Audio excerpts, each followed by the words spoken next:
Hi, I'm Zipporah, and I'm going to start with question 2. So, when looking at developmental trends in gender typing and comparing it to Warner and Alex's stories, starting off with Warner, her mother said that Warner first said she was a she around the age of 2.5. Between 0 to 2.5, that's when children first start to develop gender stereotypes and labeling themselves as either boy or girl. Around 3 to 6 is when conservation of gender happens.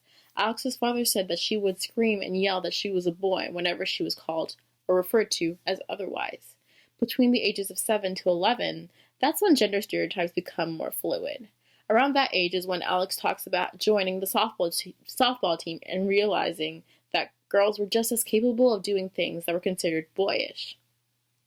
I do believe that the urge to identify with a specific gender is influenced by society holding rigid gender role standards.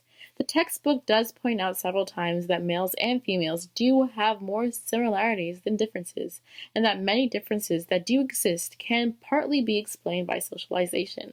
For example, for Warner, when she talks about why she saw herself as a girl, she said things like she liked princesses, she liked dresses, but she didn't like boy haircuts and she didn't like boy clothes or to play boy games.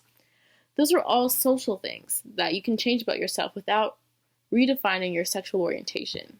But at the same time, Warner was born with male genitalia, and there is more pressure on males to conform than females. Young children are less accepting of children and don't conform, and Warner, having a male body but liking girly things, felt like she didn't fit in as a boy, which is a clear example of society's rigid gender role standards contributing to gender incongruence. Alex also talked about how her interests also affected her opinion of her sexual orientation.